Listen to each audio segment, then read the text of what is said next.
Spoiler Country. And welcome also to Hard Degree. Wait, who's this guy? What are you doing? What do you mean, who's this guy? It's me. Dudes, it's me. Sumner, it's me. Who's me? Your pal. Your pal, your English pal from London. What are you doing here? Mate, Spoiler Country. Mate, it's like the Prestige. I'm everywhere. You know what I mean? Is that Gary Oldman? Yeah. Fucking everywhere, man. So basically, yeah, now is as good a time as any, right? Yeah, it is a good time. For us to announce the launch of Hard Degree, which is a new Spoilerverse podcast strand that is launching in January. You know what's funny though is we haven't said your name. Oh yeah, that's true. I just assume that people hear my voice and they know who I am. You know, like Orson Welles. They should. You know what I mean? Well, isn't that the guy who does the intros? Yeah, exactly. Yeah. It is the guy that does the intros. Every episode. Yeah, Every episode right, I hear your voice. Yeah. A true story, right? I used to work for a big. I still haven't said my name, but I will do. But before I say that, I used to work for a big publishing company in the UK. It's called IPC. Used to publish lots of famous magazines in England, and some of which I published. And it used to publish all the famous comic books from the 50s and 60s in the UK as well. And basically, I was one of the publishers, one of the publishing directors there. And I always got the sense when I was walking around that business that when I spoke to people for the first time, they already knew who I was. And it's really discomforting. And in the end, I thought, this must be some kind of reverse form of imposter syndrome. I just think fucking everybody knows who I am when I talk to them. And it's, my own ego, like, getting out of control. And then a friend of mine who was one of the HR directors said, do you remember that time, after you'd been here for about 2 months, where you recorded an on-camera piece about what it is a publisher actually does versus an editor or a marketing manager or a circulation manager? And I was like, yeah, of course. He said, we really like that. So, because sometimes lots of people in the publishing business and the magazine business would go, well, I know what an editor does, and I know what a sales director does, and I know what a circulation manager does. What the fuck does a publisher do? That'd be the running joke. As if, we're the people in charge who do fuck all, which may or may not have been true. But they asked me to explain, so I did in my usual manner. And she then said, "Yeah, we like that so much that we put it onto the the video for when people do their induction into the company. We showed that to everybody who's inducted into working for IPC. That's I was like, how long have you hilarious. been doing that for? And she said, well, 2 the months. last 8 years. So everybody fucking did know who I was, because the first thing they saw on their first day in the company was me telling them what a publisher did, right? I thought I was just being totally paranoid, but there we go. And That's hilarious. and you boys know this, but my name is Andrew Sumner. And over the years, for whatever reason, most people call me by my surname, which is something I'm comfortable with. It's not an issue. I'd rather be called Sumner than other names I could think of and have been called. Yeah, but of course, I'm here with two of my best friends, John Horsley the third and Kenric Regan. That's right. How you doing, the boys? First. Good, man. Doing great. We got Sumner on the phone. Of course we're doing great, man. Always good times. So It's been a weird year. It's been a while, hasn't it, actually, Kenric? Yeah. It has been a while. And this has been a strange year. We've had the pandemic going on, but had some personal growth, some personal goals set and obtained. And I hate to say it. I feel very blessed this year, even though with everything going on. I bought a new house. I finally was able to get my kid adopted, so she's unbelievable. legally By the way, mate, that's fucking blind. awesome. I'm so thank you. That's Thank you. just brilliant. So happy for you. Yeah, it's been a long, tumultuous road, and it's finally come to pass. So it's just weird. I feel like as everything else is going to shit, everything for me is coming up roses. But it's good. I mean, you boys are both blessed. I mean, as far as I'm aware, you've both moved into new places this year, right? Yep.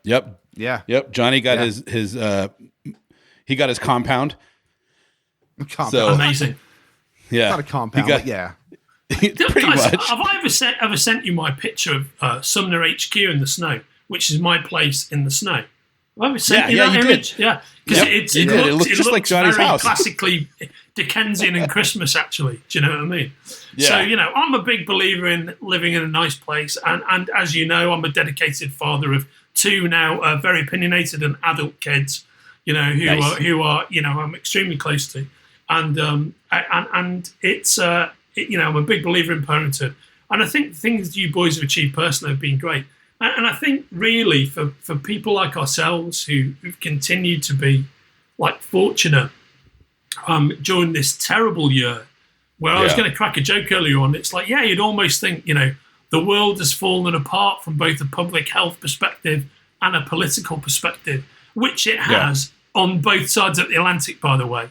There's a strong argument that, it's absolutely the government we have in the UK at the moment is the worst UK government of my entire lifetime. They're a bunch of mendacious, incompetent clowns, right? And they would be the worst government in the world if the Trump administration didn't exist. Do you know what I mean? So sadly, they're only coming a close second. Do you know what I mean? But without getting into too much into the nuts of that, it's been a very, very challenging year for a lot of people, and the reality is, and a big part of what we're here to talk about today, is actually one has to be super mindful of the fact that this past year has damaged such a vast amount of Americans, such a vast amount of British people, such a vast amount of the world's citizens. It's been a very crazy time. It's been a very tough year for so many people. Yeah, but you come across with an amazing idea, Sumner, and I think people are going to really, really love this. This is a prelude or a prelude, or how do you say it with your Liverpool accent? Prelude. Hey mate, It's a fucking prelude. It sounds like Which, by the way, the Beatles used to take a lot of a drug called Prelude in Prellies when they were playing in Hamburg, which is essentially like speed. And that was their first real experience with hard drugs. I don't know why I pivoted into that, but there we go. But it works. Did, always pivoted into drugs or alcohol. It was the prelude. It was the prelude. So true story, right? We're recording this, and I'm not in Seattle. I'm in London, and it's 6:40 in the evening here. It's very early in the morning in Seattle, so I can sit here drinking my rye and ginger while the boys have just got their coffee or what have you. So I think I've got the best of that temporal deal. You get a much better. Yeah, so you're having a lot more fun than we are. I guess the thing to talk about is what is Hard Degree and what is this prelude all about. So Hard Degree essentially is going to be a podcast produced by John and Kenric and myself. And rather than me just doing the voiceover at the beginning or guesting every now and again, it's going to be. I've worked in different aspects of the media for 30 years, met a bunch of people. And really, I'm a positivist by nature, as you guys know, while also recognising how incredibly fucked up the world in which we live is, and being super aware of that. And what I really want to focus on in Hard Degree, which is essentially a series of positivist conversations with the people I've come across over the years, in business, in the creative business, in the magazine industry, in the movie industry, in the comic book industry, about the things that we can all agree on. I've got a saying that I often use, which is where the title comes from, which is if one of my mates like John or Kenric says to me, blah, blah, blah, I think this, I'll go fucking hard agree, man. Totally. Yeah. And it just means the things on which we supremely connect and feel to be the same and feel the same way about. And what this podcast is about is very simply the things that connect us, the things we are passionate about, which allows us to connect with other people who feel passionate about the same thing. It's not about everything I'm passionate about and the people I know also share those passions. It's just about passion in general and focus in general and positive interest in general. It can be about things that I've never even considered, but somebody I know or somebody I want to talk to connects about that thing with somebody else. And that's really it. It's really about human connection and the things that unite us as human beings. Because without sounding too simplistic about it, right, guys, ultimately, if humankind is to survive, it will be about finding common ground where we can celebrate our mutual interest and the things that we have in common, not the things that divide us. To focus on the things that divide us and differences with other people, therein lies destruction. And, we're teaching on a fucking knife edge. Let's not dick around about it. We all know that is a fact. Yeah, and you guys have got young kids, and I have got kids who are young adults, and they have been left a very sorry legacy by, 2,000 years of human history, to get them to the point they're at now, on a fucking knife edge when they needn't be. But, the reason human beings are the preeminent life form on the planet, a planet which might just turn around in the next 100 years and go, you can all fuck off. I think we'll take the planet back, thanks very much. The reason we're the preeminent life form is because we form societies and form coalitions of common thought. It's not because we fight each other and have got a massive history for colonialization and imperialism and slaughtering each other. Yeah, we do have a massive history for doing all of that shit. But the reality is we form societies, and the way our human society will continue is by exploring the things that connect us all. Now, that's a big highfalutin explanation for a podcast that's essentially going to be about popular culture. Yeah, this isn't going to be, kind of like, hours and hours of deep thought about the human condition. But I'm a fairly simplistic person, so therefore my way into just talking about those big issues is to take the micro view of what is it that connects us and explore that. And, you, the three of us, I've spent many hours talking about this in the couple of years we've known each other, right, boys? Yep. Yeah. Oh, yeah. We have some great, if you look at the Spoilerverse archives, there's some great episodes with us just chatting about basically random things that didn't get to flow into full topics about movies or comics or creators. And it's just, they're amazing conversations. And I look forward to seeing more on 100 Degree. I highly recommend that people go to spoilerverse.com, look up Andrew Sumner, and get the episode where he goes over his Chris Penn interview. It is one of the most satisfying and hilarious stories you will ever listen to. and sadly, every word of it's true. I wish that I was exaggerating that story for a fact, but in fact, I'm not. God, the handshake, dude. I have listened to that interview like 4 or 5 times now, and the handshake scenario gets me every time. They'll put that on my gravestone. The handshake was the key. Yeah. So, I correct me if I'm wrong, boys, but I think what we're going to do is our previous conversations with Spoilerverse are going to remain on Spoiler Country, but we're also going to stick them into the Hard Degree archive, aren't we?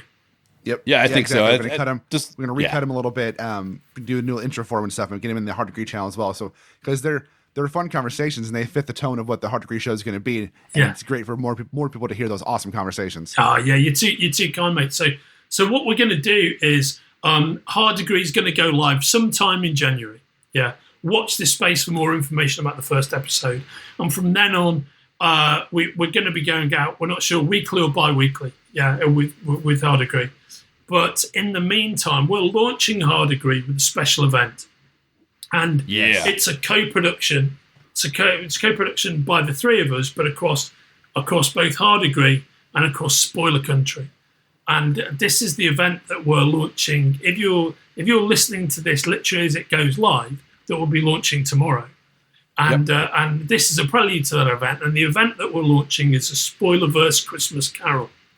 And just to explain exactly what that's all about is the three of us are united by our love of comic books and popular culture. And that is indeed how we all met at San Diego a couple of years ago. Right, guys? Yep. Yeah? Oh, yeah. 2017. And if you hear any of our conversations, it's not long before it arcs back into the comic book world somehow. So the beauty of the comic book world is that it's driven by the direct market. And the direct market is essentially a federation of mom and pop stores, of individually owned comic book stores, which are the linchpin of pop culture fans in their particular town. And as a result of that, you're not talking about big business. You're talking about lots and lots of individual stores across America and across the UK and across Europe, across the world. And so some old friends of mine, principally Bill Shaner's a really good friend of mine who was one of the guys who ran Diamond Distributors, Diamond Comics for many, many years. An incredible, supremely hard-working, very bright man. And another awesome dude called Philip Sablick. Philip Sablick is the president of publishing and marketing at Boom Studios. So what you need to know about Boom Studios is they're an amazing comic book publisher. And what you need to know about Philip Sablick, and you guys might have seen him actually, because he usually presents the Boom section at the Diamond Retail Appreciation Lunch Breakfast that happens at San Diego New York Comic Con. That's where we met you. Yeah, and that's where you met me. Yeah. So basically, as you know, one of the things that I do is I do a lot of like large room presenting. Yeah, and my day job is being the EVP of the Titan Entertainment Group, Executive Vice President there.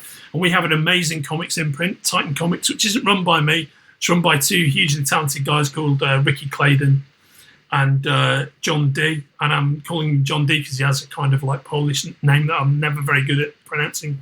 Yeah, who's from Chicago, by the way. In fact, he lives very close to Aurora, home of Wayne's World, right?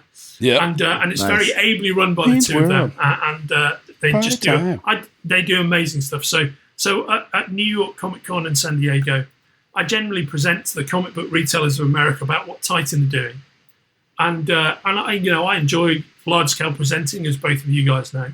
But the two other people in that space who I would say for me are people whose presentations I always enjoy are a guy called Dirk Wood, who traditionally has always presented IDW. Dirk doesn't work at IDW anymore. He works for Image now. And he is like a funny, natural, supremely witty dude. Great presenter. Nice. And then another dude, who's the dude I've just mentioned, Philip Sablick, who's the president at Boom Studios. And he has got he's got a different style, to say myself. We've all got different styles. But what Philip is he has got the tightest, most together, most nuclear, clinically focused presentations at those events, and I always really enjoy watching them. You know, he's a very smart guy. You know, he really knows what he's doing. He loves the comic book industry, and you know, he's a great figurehead leader for Boom Studios. And like me, he's an adherent to Malcolm Gladwell, the Canadian like journalist and sociological thinker, and his presentations are awesome. And for a long time, I didn't really know Philip. I would just sit there and watch the presentation, and think, oh yeah, that cat's doing a really good job. Very different to what I do, but you know, it's brilliant the way that he does it. And watch him with huge admiration, like I would watch Dirk. Anyway, this is the usual Sumner-esque story where I make a point and 5 minutes later I still haven't got there. So basically, Give Comics Hope you fit right in. Has been set up by Bill Shaners, my mate who used to run Diamond, and Philip Sablick, my mate who runs Boom. And the whole point of GiveComicsHope.org is to support those individual mom and pop stores, those individually owned comic book stores that are the backbone of our business in what is a very, very testing time to run a family-owned business. And essentially what GiveComicsHope.org are doing is running a series of auctions with high-value items contributed by well-known comic book creators to raise funds for these stores across the world. They're doing amazing work, and you have to check them out at GiveComicsHope.org. And so, you know, I as it happens, I don't have any high-value pieces of artwork or comic books that I can donate. You know, I wish that I did, but I don't. But what we were able to do is to help, you know, maybe create some like, sort of amplification for that project by presenting A Spoilerverse Christmas Carol. So the point with the Spoilerverse Christmas Carol, the genesis of it, and this is something that John and Kenric and I have been talking about for about a year or so, is that we're all great lovers of Charles Dickens. Yep. And we're all great lovers of A Christmas Carol, which despite the fact that it was written over 150 years ago, is alive today. It's amazing, right? It's alive today as a piece of entertainment. as it ever was. Yeah. And there are the new adaptations that happen every year. There are a horde of adaptations that you can listen to on platforms like Spotify and whatnot. And by the way, if, like us, you're a fan of Dickens and you're a Christmas Carol fan, there are 2 recorded versions that I'd really point you to. One of which is definitely available on Spotify. The other of which I think might only be available on iTunes. But both the British actor Simon Callow, who is one of the stars of Four Weddings and a Funeral, and has written loads of biographies of Orson Welles. He does a great one-man version of A Christmas Carol every other Christmas on the West End stage in London. Not this year, obviously. And you can find his reading of A Christmas Carol on Spotify, and I couldn't recommend it highly enough. And then there's another great version, which I think you can only get on iTunes or on CD at the moment, which is by Patrick Stewart, who also filmed this kind of one-man show. He did a movie version a few years ago. And, that's something I'm not sure we talked about in great detail, but one of the great thrills of my life was meeting Patrick Stewart once and having him not at all be disappointing, having him be an amazing person. Right? And I'd recommend both of those. Awesome. But we're all lovers of A Christmas Carol here. And it's such a powerful story because at the end of the day, it is about empathy and regard for one's fellow human beings and about the power of redemption. The fact that, you might have spent decades of your life being a bit of a fucking prick, and really putting yourself before everybody else. But it doesn't have to be that way, and it's never too late to change. And that's essentially the backbone of what A Christmas Carol is all about. And so we hit upon the idea of about 10 years after he wrote A Christmas Carol,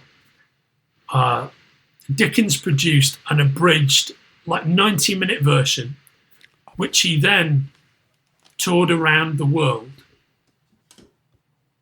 looking at doing as the kind of live version of A Christmas Carol. So Dickens, in the last 20 years of his life, did a lot of live readings of the work that he'd performed.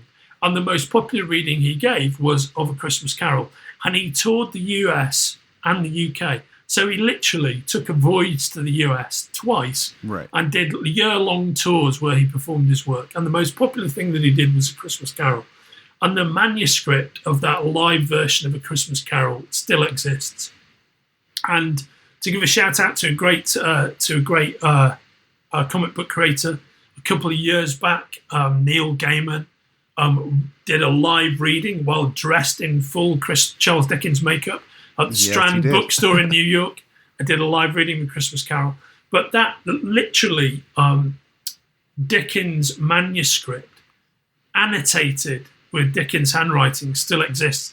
So John and Kenric and I have taken that, and we're going to perform that as a special introduction to Hard Degree, as a debut episode of Hard Degree, and also at the same time as a special Christmas episode of Spoiler Country in aid of GiveComicsHope.org, or rather in support of GiveComicsHope.org. So all we're asking you to do is take a listen to what we've laid down and recorded, and check out GiveComicsHope.org over this Yuletide. And this is the Yuletide of 2020. So that's what the project is, right, Johnny? Yeah, it kind of fell together too, because like you said, we've been talking about this for over a year, and originally, the thought was, the thought was always, produce this, support a charity, right? Because we're all three of us are big on charity work and giving back, and taking the things that you're fortunate about and making sure that you give back to society. Because if you don't, I'm a firm believer that if you don't give back to society, then you're wasting efforts, right? Because the more you can give back, the better all society becomes. The better all society becomes, the better we all individually become, right? Yeah. And this year has been a very strange year. 2020 is not a year that's been like any year I've ever heard of or read about in recent history. And we're, as you mentioned, we're all really big in pop culture. I mean, we met and fell into friendship over our love of pop culture. And John, I actually thought you were going to say then we met and fell in love. I thought, fuck, he's going to say it out loud. Not just inside the pub when we're having a drink. He's literally going to say it to everybody who listens to Spoilerverse. He's going to come clean. Well, it's funny because I almost said that, but I caught myself and corrected it. I was like, wait, no, wrong word choice. And fell into a friendship. I mean, whatever. I love you know I love you guys. Come on. Yeah. You know I love you guys. I think you're amazing. But where I was going with that is it kind of fell on our laps that, you know, with this this charity that we're supporting is in the pop culture world. And it's a very important cause because if we as consumers of pop culture and comic books want to keep consuming that, we have to support the houses that bring it to us. I'm not talking about the published side, the people who actually, the mom and pop shops, the people who own the shops that present us with the ability to not only buy the new books we're already reading, but find new books that we might like. Because I can't tell you how many times I've gone to a comic shop and talked to the people who work there and bought something that I had no idea what I was going to buy because of talking to them and them recommending it. Like when I was in San Francisco 2 years ago, I went to a comic shop and I wish I could remember the name. It was a great comic shop. It was really awesome. And the lady who was running, I talked to her and I went in there. I had no idea what I was going to buy, but I wanted something to read while I was on a work trip down there. And I ended up picking up Black Magic from her recommendation. Yeah, right. And oh my God, it was amazing. But I never would have bought that had I not talked to that comic shop owner, you know? And it's sad and cool that this has kind of fallen into being able to work this into the first ever Spoilerverse Christmas Carol as the charity we support. Yeah. Yeah, no, it is. But it's very prescient. And I think it's absolutely the key thing in the right moment at the right time. And my fervent hope for everybody who's both in the pop culture world that we occupy and in the extended world around us is that we get over the other side of this thing, you know, and you know, we've all kind of lost people or know people who've lost people. You know, I've lost people during this thing, and I've had some very close friends of mine, you know, have had nasty brushes with extreme ill health as a result of the pandemic and as a result of the coronavirus. And it's not just that. There's a bunch of other crazy shit going on at the same time as well. So you know, I think it's tremendously important, particularly if you've had life has dealt you some positive cards while all this has gone down. And some positive cards could just be clinging onto a job and you know, being able to feed the people that you love, you know, or not clinging onto a job, but still being able to feed the people you love. You know, there's a whole ton of people in this kind of brutal analogy to Dickens' Victorian London that you know, are really struggling at this time of year. And I think doing everything we can is very important. I agree. And that's why one of the things my wife and I have always been big proponents of is we always donate to the food bank or donate to any of the local charities around us that, you know, help people who are in need of food or shelter or clothing. And since the pandemic, since we're for lack of a better word, we've been blessed with having good jobs that aren't affected by the pandemic. If anything, my job has gotten more intense and more busy because of my day job. Because I work in sales tax, and the sales tax is never going to go away, apparently. Yeah, right. That's so true. Right. Yeah. So does my wife. We both work for the same company, so we've been fortunate enough to not only keep our jobs and do well, but to flourish in them a little bit as well. And it's been very good for our kids. So since this pandemic happened, we've upped our game of donating to the local food banks and donating money where we can, and you know, donating clothes to the shelters and stuff.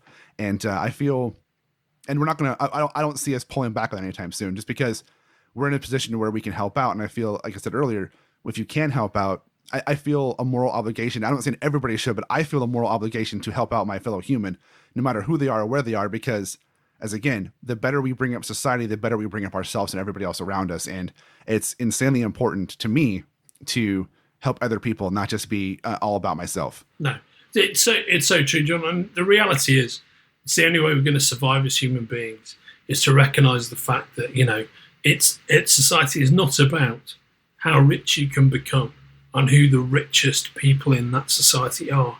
It's not about being Bezos or any of those guys. It's about if you actually have that level of personal wealth and income, it's about how you can use it to support the people at the opposite end of the spectrum. And that's the name of the game, you know. It's about human continuum. We've got to look after each other. And if we don't learn that basic lesson, there are other things that are roaring down the pipe that are going to take us out. It's before we figure out the human condition, Mother Earth is going to sort us out. You know what I mean? We really need to pull together. Communality and collectivity are just supremely important. Yeah, and that is the key. That is absolutely the key. And moving on from that topic, I think I just want to talk specifically about something that we're not going to talk about. When you listen to A Spoilerverse Christmas Carol, and that's really what the inspiration for some of that treatment is. So basically, what we've done is we've taken the live performance version of Dickens' Christmas Carol, which was narrated completely by him, standing in a variety of large theatres throughout the US and the UK. Could you imagine being in that crowd, listening and watching Charles Dickens do that story? It's amazing. He was actually. It's interesting you say that, Kenric, because he's kind of he was the rock star of his day. Yeah. He's like Green Day doing the Helen Mega tour. You know what I mean? Right. That's exactly what the deal is. Yeah, it's like David Bowie the Glass Spider tour. That was Charles Dickens made hundreds of thousands of pounds from those tours in like 1860. That's such a phenomenal amount of money. So much money back then. It's just amazing. Just amazing. Yeah, it's a wish they could have recorded them. Yeah, Christ, it's incredible. But what we're performing is a one-man version of reading and narrating A Christmas Carol. So we've done it with a few tweaks, and those tweaks would be that at a certain point, Scrooge encounters two charitably minded businessmen, and in our version, those two charitably minded businessmen are not English; they are American. And they are played by two people who will be very familiar to the spoiler country audience, right? That's all, and they play those characters very well with great warmth and great humanity. Yeah, and everything else is pretty much narrated and performed by myself. But there's a few tweaks within that also, and one of those key tweaks is that Bob Cratchit, who is Scrooge's clerk, has, in every version of A Christmas Carol I've ever seen, been portrayed as a Londoner, because he is a Londoner, and I think in the original novella he lives in Camden, and he's a Londoner born and raised. But in my version, because I'm from Merseyside originally, he's portrayed as a Scouser who has come down to London and made his family there. So he works for Mr. Scrooge, but he's got a Liverpool accent. His family, his wife and his kids have London accents, but he is a Scouser. And that is just a nod to my own personal history, and to my grandfather Pop Smythe and my mum and dad, who are brilliantly still with us and quarantining up in Merseyside. Nice. So there's that. And so those, I would say, are the two key tweaks on this that we've done. Bob Cratchit is a Scouser, and the two charitable gentlemen are Americans. And may I say, very nice, Portly. Very warm Americans. The kind of people... sexiest Americans ever. Exactly, the kind of people, Johnny, that you could fall in love with, at San Diego. They can hold you tight and keep you warm. And honestly, that was a lot of fun to do. Like, that's the second time I've ever had to read lines for something. I did a voice for a minor character in this really off-put anime one time last year, but this was a lot more fun because their lines in that were ridiculous. But this was fun to do, and like just three of us doing it together was really an enjoyable experience. You mean the off-put animation writing was not up to Charles Dickens par? What I'm saying is I only did that voice, and I hope he doesn't hear this, but I only did that voice for him because he was a friend. But I would never have done it otherwise. Yeah, so I mean, it was a glorious experience, and it could well be right that this is really one fun. of those masturbatory personal projects where we're yanking off about how good it is, and we're the only three people who will ever think that. And when this goes live the next day, Bill Shanus or Philip Sublett will ring me up and go, what the fuck are you guys doing? You know what I mean?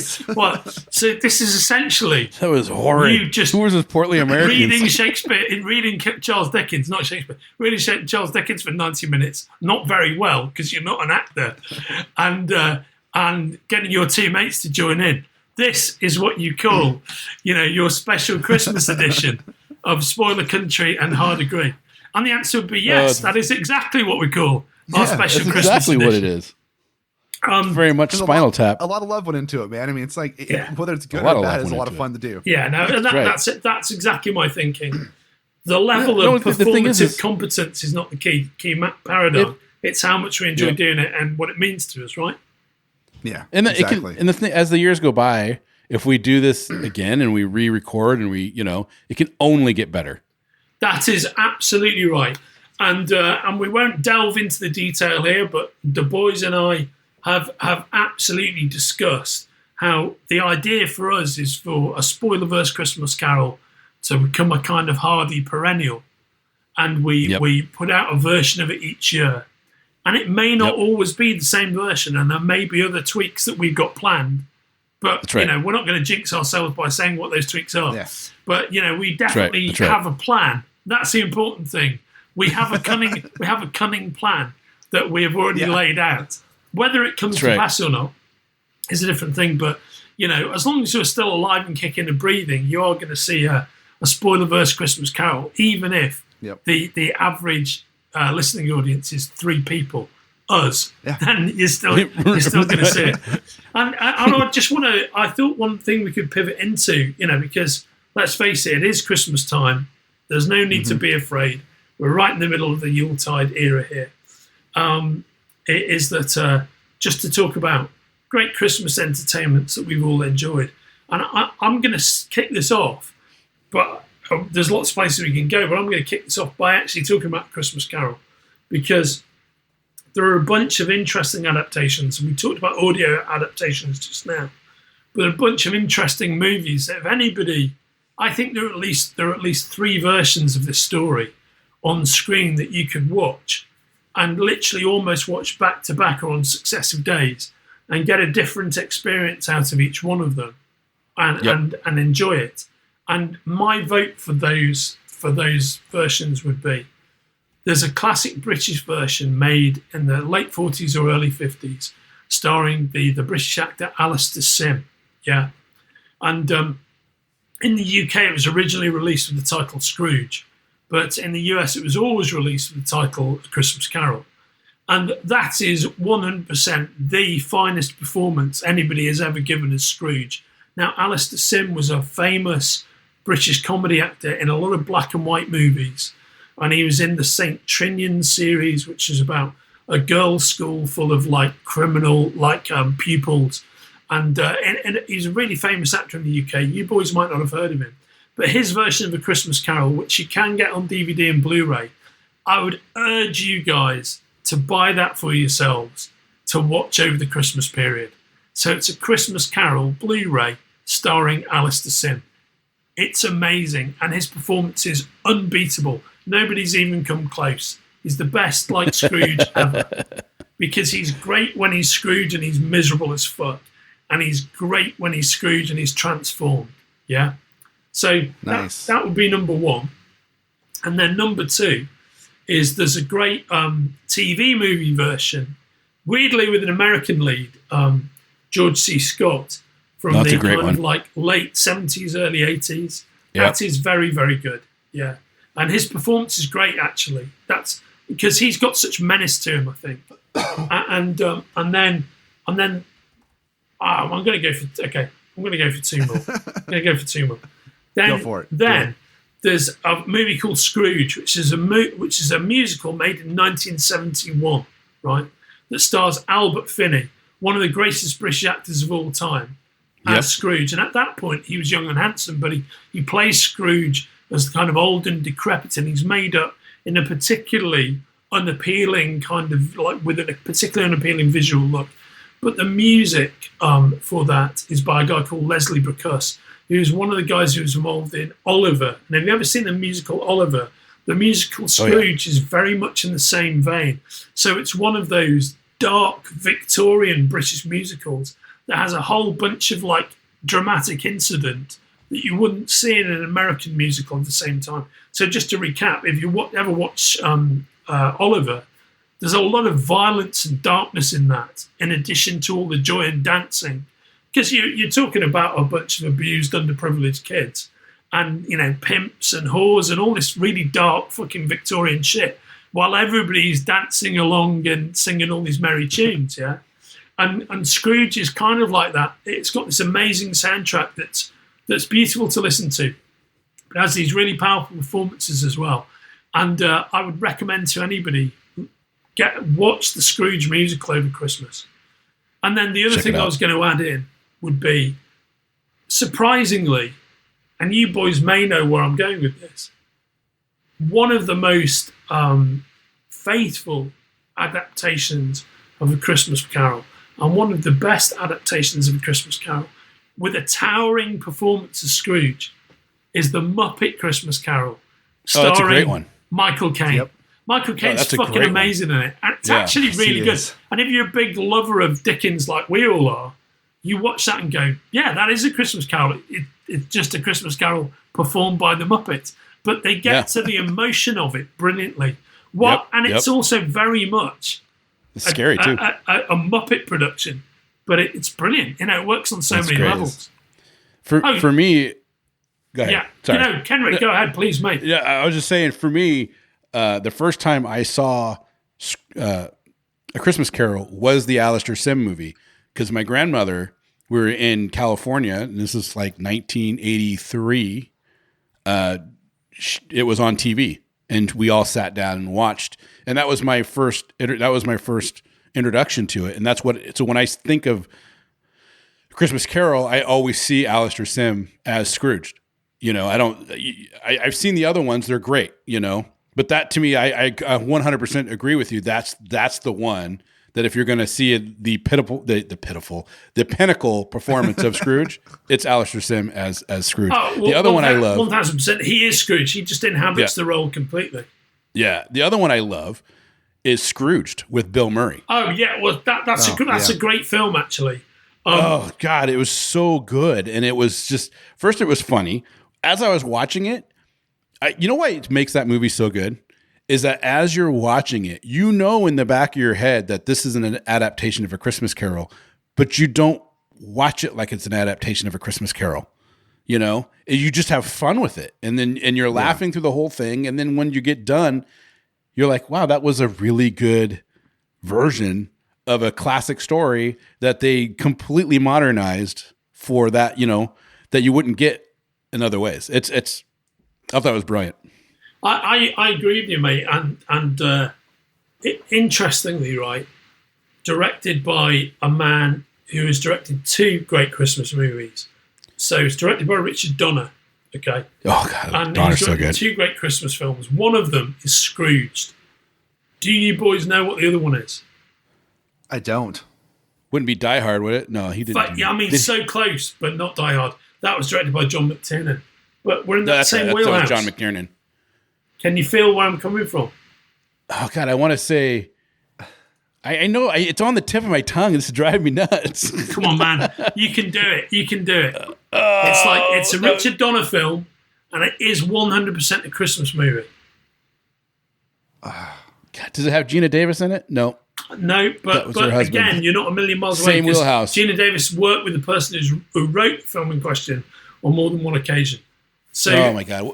Tell me what it is. Okay, you ready? Yep. It is Lethal Weapon. I was going to say Lethal Weapon. Yeah, Lethal Weapon is a Christmas film, and it is a great Christmas film, and it is a great film. You know what I mean?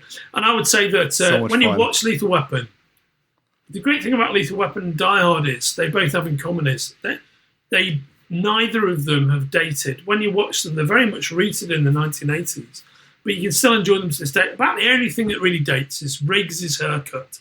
You know, Riggs' haircut is like over time, the mullet and whatnot. But in every other respect, that's such a powerful film, but it's very much a Christmas movie. But then again, Shane Black, who wrote a Lethal Weapon, just about every movie he ever makes is set at Christmas. Kiss Kiss Bang Bang is a great Christmas movie. you ever seen that, interesting. guys?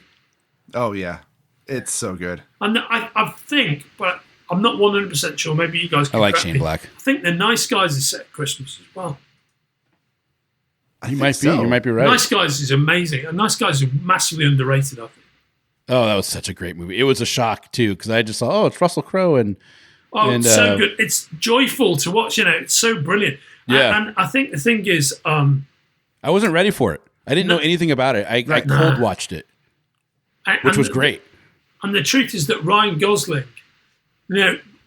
shows this real ability that he has with almost Abbott and Costello style slapstick humor. There's a bit where he's literally doing Lou Costello, doing that bit that he does where he kind of goes, and he can't say it. He's like doing Lou Costello, and I was watching that going, fuck me. I'm watching a Ryan Gosling action film and he's doing a Lou Costello impression. This is a moment I thought I would never see. Talking about Richard Donner and Lethal Weapon. Hey, lads, I don't know why I've thought about this. Can I mention something else about our version of The Christmas Carol? Of course. It's come into my mind. There's something particularly I want to kind of name check if I can. And I'm massively sort of trying to buy time here. Because hold on. While you're looking that up, Sumner, while you're looking that up, ask me another question. Let's talk about something else, and I'll get my brain in it all together, and then I can talk about here. Let me tell you a little story. Oh, lovely! I love it. You talked about Richard Donner and Lethal Weapon. Yeah. While Gibson was shooting Braveheart, Donner visited the set, and he plants a flag, and on the flag it tells Mel, stop wearing the dress and come shoot Lethal Weapon 3. I love it. Which I thought was great. That's great. That is beautiful. Absolutely. Oh, I love that. Richard Donner also directed The Goonies. True, he did. He also, of course, directed Superman. Oh, yeah. Well, that's... Also, just to start you an boys argument. don't know that. By the way, he directed Superman. He did? Oh my God! What? The quintessential what the movie actual Superman. fuck? So right, Johnny? I've pieced my brain together. I know what I want to say. Good. So basically, by the way, I've got one more final great movie version of A Christmas Carol for you. It's the Disney animated version with Jim Carrey. That is a fucking great adaptation. It's really, really I saw it good. in the theater. It was good. And Carrey voices most of the characters. Not all of them, but most of them. He voices all of the ghosts and he voices Scrooge. And the great thing about him is that guy, more than any other American actor I've ever seen, there are American actors who do brilliant English accents. The best British accent I've ever seen by any American actor is by Gwyneth Paltrow. And that was she's really well known in the 90s. Movie Sliding Doors, which we've talked about before, right? Her kind of London working human kind of voice is just amazing. It's like, fuck me, that's exactly how they sound. That's exactly how Londoners sound. I remember when she did A Shakespeare in Love, people freaked out about her accent. Yeah, because how good she did. A lot of people, there was a time when a lot of people didn't even get the fact that she was American. Just so good. And okay, my brain's temporarily shorting out. Who plays Catwoman in Dark Knight Rises? Anne Hathaway. Oh, what's her name? Okay. Yeah, so Anne Hathaway is in the sequel to Alice in Wonderland, Alice Through the Looking Glass, right? And I've seen Alice in Wonderland, but I've not seen Alice Through the Looking Glass. But I live in Ealing in West London, and there's a famous movie studio here, Ealing Studios, and it's where Alec Guinness filmed all the famous movies he made in the 50s and 60s, which were called the Ealing Comedies. But they also, as a result of that, my daughter Lucifer went to a primary school where every now and again they would take them to visit productions being made at Ealing Studios. And some of the interiors for Alice Through the Looking Glass were shot at Ealing Studios. She may have gone to Pinewood Studios, which is also very close by. But she went along and she met Anne Hathaway. Oh, and that's cool. Anne Hathaway plays one of the queens in Alice Through the Looking Glass. Again, I haven't seen it, so I'm not sure which one. But the White Queen. When Lucifer met Anne Hathaway, she said two things about her. She was really nice, really interested in the kids, and spent a lot of time with them, reading to them and whatnot. And they all thought she was English because she did her accent. She didn't break character. She did her accent the whole time. So That's awesome. so my daughter has quite a way with words, and we went to see, we were watching Dark Knight Returns one night. She's like, what, like, Dad, what the fuck is going on? Look, she's got a fucking American accent. She's not English. And I'm like, no, she isn't English. Oh, wait a minute. When I met her, right, Dad, I'm like, what? You fucking nut another way. She hadn't told me about the school visit. She was like, yeah, no, well, yeah, like for reals. Like we went to, when we were at primary school, we went to see that Alice through the looking glass thing. When I met her, she was like English. She was like English. She's English as you. She's fucking American. so yeah. So Anne Hathaway's clearly got an impeccable English accent. But where I was going with this is that quite often Scrooge is played as a man, as a kind of lemony old stick in his mid-70s, late 70s, and as an old miser who's a miserable old bastard of a certain age, right? And in recent years, he's been aged down in some of the productions I've seen. So anyway, Scrooge has been. You can cut around this, right, mate? You're all good. I can cut all. Yeah. It'll be fine. So Scrooge has been traditionally played as a guy in his late 70s, a lemony old bastard. But in recent productions I've seen in the UK on stage, they've kind of aged him down. And like last year, the guys who made Peaky Blinders did a TV version for the UK, which starred, the rusted hinges of the door to age. Who the fuck am I talking about now? Who's the guy who stars in LA Confidential, who is not Russell Crowe and is a younger than Russell Crowe? Australian actor, brilliant actor, Guy Pearce. Right? So Guy Pearce, it's all right, mate, there we go. The process of talking to you about it helped me to get to where I was trying to get to. So there's this Peaky Blinders Guy Pearce version of A Christmas Carol, and it was half successful. He's brilliant in it. He's fucking amazing in it. But my problem with it is it's way much more Peaky Blinders than it is Dickens. So there's not enough warmth in it to me. There's a lot of darkness. And by the time that Scrooge kind of sees the errors of his ways, he's done such fucking awful things that there's no way he could ever get past them. So He isn't really a reformed character. He's somebody who knows he's done terrible wrongs and he's got to try and make up for them. But it doesn't wipe out what he's done has been too extreme, yeah. And to me, that's not really the spirit of it, to me, yeah. To me personally, with my soft-hearted demeanor, it was just too bleak for me, yeah. Yeah. For me, for Christmas Carol, the first memory I have of that story is actually the Mickey Mouse version. Oh, right? Yeah. So good, mate. So good. For a long time, I thought that was just a Disney Mickey Mouse story. Yeah, as a right. kid. And then I saw the Muppet version. I was like, oh, the Muppets adapted the Mickey Mouse version. And then I found out later, oh, no, this is a very old story. And then I read the story, and then I bought other ones. But yeah, in my mind, the Mickey Mouse version with Uncle Scrooge, and I always thought Uncle Scrooge was just that was who Scrooge was Uncle Scrooge the Duck. And then the Muppets version, and then those two always stick on my head because I was young when I watched them, and I've watched them a lot, and they just embody me. But nothing beats just reading the original, right? Just reading the book. Yeah, and it's always the case with anything. The Sun Source, the original version, is always the most powerful. And I guess where I'm going with my points about the Scrooge having been aged down is that often Scrooge has been portrayed as a guy nearing 80 who's a kind of lemony old miser, and he sees he sees the light towards the end of his life, and then it's not a spoiler in this instance because we all know how the story turns out. He sees the errors of his ways and he dedicates himself to keeping Christmas in his heart and benefiting his fellow man. But I've seen a lot of recent productions in the UK where Scrooge is younger. He's more like a guy who's my age in his mid-50s, and then he sees the error of his ways, and he has 20 years to make up, 30 years to make up for what he's done wrong, which is, I think, very interesting. And I saw a production there's been a great production of A Christmas Carol, not this year, But for the 3 years before this year, for obvious reasons, no stage productions at the moment. But the Old Vic, which is a classic old theatre in London, has done a version of A Christmas Carol, which is beautifully put together, and has changed the lead out each year, and that's been a really heartwarming experience. It's been to the mountain production.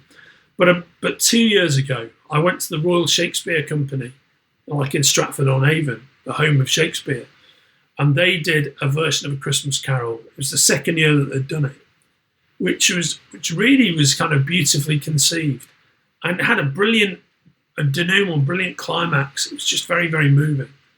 But the way the actor they had playing Scrooge was an actor called Aidan Gillett, and if you look up Aidan Gillett, he's quite a fucking strapping big dude, right? Okay.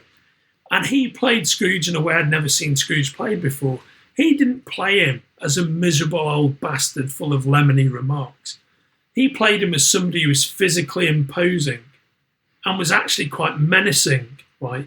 So if you take Scrooge's lines but impart them with threat rather than complaint, you completely change the way the character's performed. So if you take everything that he says, but it's not him whinging, it's him threatening people. That's what Aidan Gillett's like. Scrooge was like, and it's like, I was totally blown away. I was like, Jesus Christ, the genius. This is amazing. Yeah. So what I've tried to do, I'm not saying I've succeeded, but what I've tried to do and been inspired by is my reading of Scrooge is a guy who's my age, who's formidable, who is like threatening, like a fucking, Liverpool gangster, like a South London gangster would be. Yeah. And by the way, I'm not saying I've achieved that. All I'm saying is that's where I'm going with it. So that was the attempt. So rather than being somebody who talks like this and I think you're a bit of a fucking prick, sir, like that. My Scrooge isn't that Scrooge. My Scrooge is this Scrooge. It's like, I don't think so, sir. Leave me alone. Like, you better leave this guy alone. He's going to fuck you up, son. You know what I mean? That's where I'm trying to go with my Scrooge. That was a very deliberate thing. I think you captured it well, too, because, like, listening to the playbacks of what you recorded for it and doing the live recording with you for our parts, it comes across that way, right? It comes across not just as an older gentleman who's stuck in his ways, but a guy who's like, don't fuck with me. I'm not one to fuck with. And that's what comes, and the voice you do for Scrooge, I think is perfect. I like it. I loved it. It hits the character of the way in my brain I want him to sound. John, Johnny, you're very, very kind, and I think it makes his ultimate transformation much more interesting if he's not some ineffectual, miserable, whinging old. I keep on stopping myself from using the very British C word here, by the way, which of course I use all the time in real life, right. So I keep on going, well, he's not, I'm going to say it, because we say it a lot in the UK. I say not some miserable, whinging old cunt, but, but actually somebody who's chosen the path that he chooses. Because I think if Scrooge is choosing to behave that way and choosing to embrace that level of threat and menace, it makes his transformation at the end much more powerful. It's like, oh shit, man, I've seen the error of my ways. It's like being one of the Cray twins and then going, fuck, I can't go around doing this. I've got to be a better man. Yeah, it makes that turn at the end much more, more powerful, like you said, and two, it makes it more believable too, because you hear the difference in the inflection of the voice, and you think, okay, this guy is really, he's really grown, right? Yeah, and you see that growth in that, and it's I like it. Oh, thanks, man. Well, let's see if anybody else does. That's the important thing. As I said, it could just be you, me, and Kenric rubbing our hands together, going, "This is amazing." Look, I guarantee we'll get at least 10 listens. Okay. Okay. Yeah. 10. All right. Yeah. Yeah. It might be me 5 times, but it'll be 10. Yeah. Those 10 listens will not include my kids. I can tell you that much for sure. And who I love very much and love me, but have a healthy degree of cynicism about anything that I lay down or record, because they're going to listen to my voice. They're going to listen to me talk about this shit all the time. You know what I mean? Right. Can you imagine the vast levels of eyeball rolling that go on? It's endless. my almost 10-year-old daughter has an iPod, and she found Spoiler Country on the podcast app. Yeah. And she goes, "Dad, isn't this you guys?" I'm like, "Yeah." She goes, "Oh, can I listen?" And I'm like, "Well, I mean, most of them, yeah." So she started listening to the podcast, like newer ones, the interviews and stuff. And she goes, "You guys are boring." Yeah, you guys are boring as fuck. Who cares about the stuff that you talk about? Right.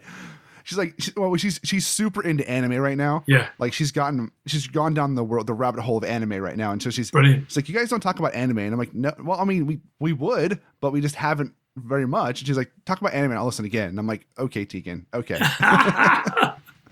So John, I think that's such a great story.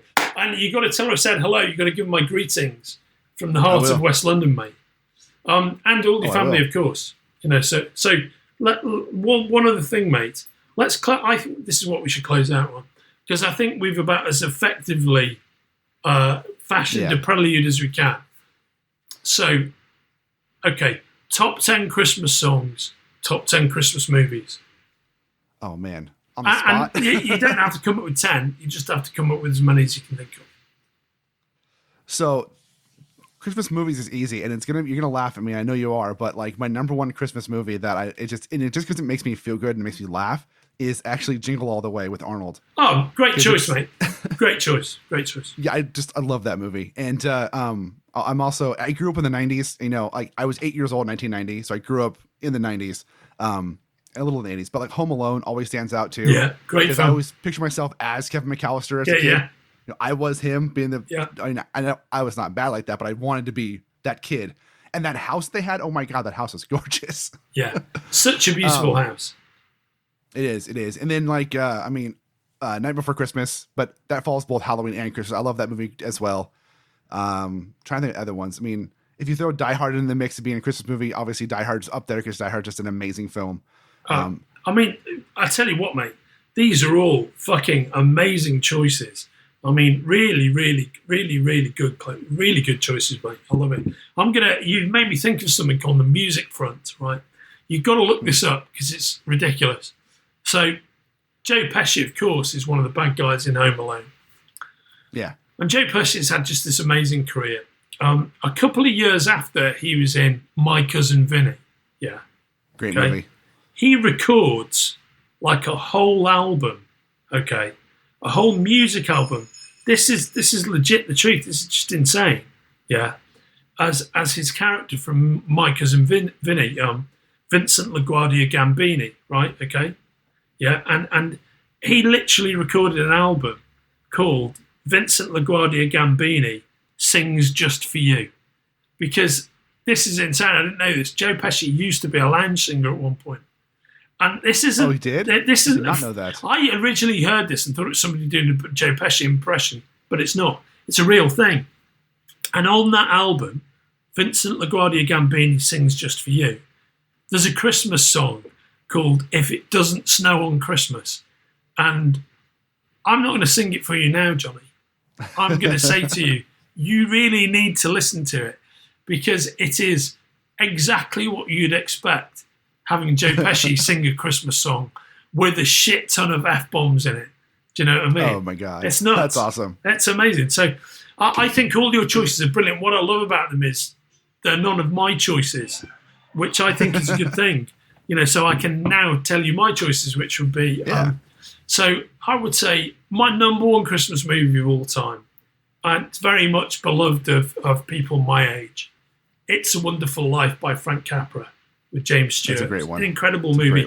Referenced memorably in Gremlins as well. Yeah. Mm-hmm. An amazing film. Probably my second favourite is Bad Santa.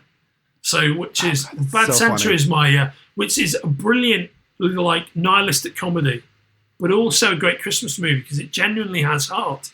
And I've got two stories about that. Number one, it is my 89-year-old dad's favourite Christmas film, and he watches it every year and laughs like awesome. A drain.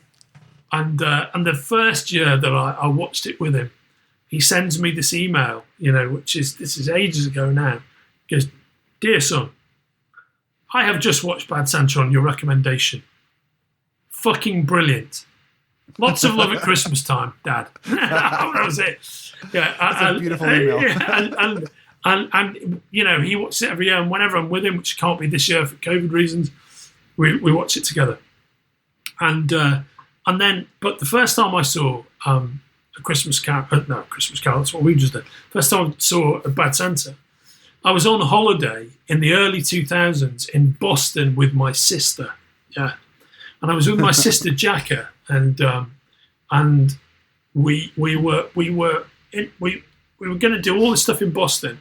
And when we got to Boston, this massive eastern seaboard snowstorm hit. Yeah, and we were literally stuck in the center of Boston. I'm not kidding. Like the snow was like up to your knees deep. Right? Yeah, it's insane amounts of snow. And so the only thing we could do was go to the Ritz-Carlton for drinks. We could walk through the snow across the common, go to the Ritz-Carlton for drinks and look out on the public garden. And we went to the cinema. And we went to the cinema and we saw Bad Santa.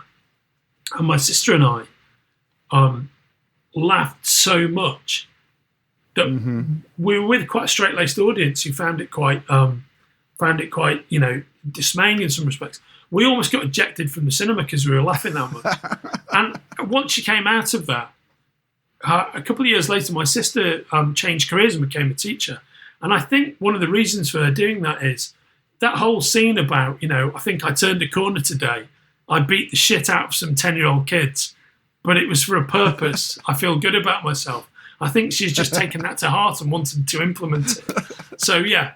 Right. So let's close out on, because there's many other things you could say, but Bad Santa is one of the ultimate, and A Christmas Carol, of course, Ralphie and his shotgun. Yeah. There we go. So yeah, no, Bad Santa is an amazing film. It is. They're all great flicks, right? So on that very festive vibe, I just want to say to anybody who's listening to this and has made it all this way through, you know, through this prelude, welcome to A Spoilerverse Christmas Carol. You know, I hope you're going to enjoy it, and it's certainly supporting a cause that we all feel very strongly about. Yep, and we'll have links to the cause to that in the show notes below for this episode and for all the releases we do. We'll be pushing it out everywhere on all the social medias. We'll link to givecomicshope.org everywhere you see this, and the show notes on this, on all of the preludes and all the social media, as Johnny says. Hey, Johnny, thanks for carving out this time in the middle of December, days away from Christmas Day, to have this chat with me, mate, early in your morning and late in my afternoon. It's always so great to speak to you and Kenric.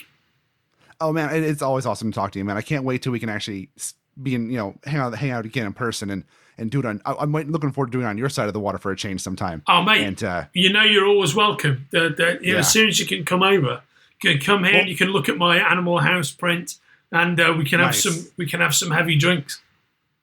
My wife and I had planned on going to England this year, but then everything happened, Yeah, of course. But, we're definitely gonna get out there, and obviously, if life goes back to normal next year, we'll see you at San Diego and everywhere else. Will. But you'll speak to me much more often, particularly with the advent of Hard Degree. You see the way I work the word advent in there. We're gonna be talking to each other on a very regular basis, and of course, whenever you can make it to London, I'll be privileged to host you. And there's a ton of great things, because London is a great city, mate. It really is. Yep. It's not the city. Liverpool's a great city. London is an amazing city, one of the top cities in the world. So you have to experience it at least once in your lifetime, but not in the middle of a world blazing pandemic. On the other side of that. Although travel's cheap right now, right? So true. It's very cheap. Absolutely. But I don't want to travel. You may not be guaranteed to survive. It's like taking a holiday in Westworld. You may have a great time while you're there, but you may never be seen again. Yeah. Maybe your last. Yeah. Oh, man. Well, thanks. I want to say thank you from Kenric and me. Thank you for wanting to do this Christmas Carol with us. When you brought this to our attention, I want to close out on this real quick and just let you know that when you brought this to us and gave us this idea and we talked about it, I was, and so was Kenric, very much like, this is amazing, and I'm so happy that we're getting to do this. Because one of the things Kenric and I have talked about since we started the podcast was doing audio reproductions of stories, like doing audiobooks or doing like this.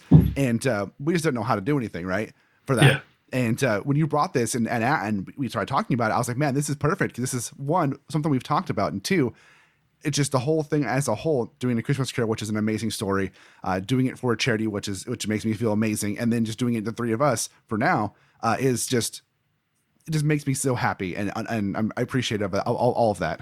Me too, brother. I mean, on the trio note in which you say, right, Alexander Dumas said it best, all for one and one for all, especially at Yuletide, especially at this time of the year. And again, in the spirit of the year, without trying to like layer too many layers of custard on this, it's been such a pleasure and a privilege getting to know you guys and being your friend. And, I've loved everything we've done together thus far. We've got so many more plans. Very excited about it. And, it's been a privilege to do this with you guys and a lot of fun. And, I hope everybody's going to enjoy it. But more than anything, I hope that everybody really goes and checks out givecomicshope.org and gets on board with the very important work they're doing. Yeah, so if you're listening today, come back tomorrow and hear A Spoilerverse Christmas Carol. And if you listen to it sometime in the future, go to the next episode, take a listen to it, and one, let us know what you think, and two, share it around and support all the charities you can. And finally, Johnny, I've got 4 words for you, right? What's that? Okay. Merry Christmas. Happy holidays. Merry Christmas. Happy holidays.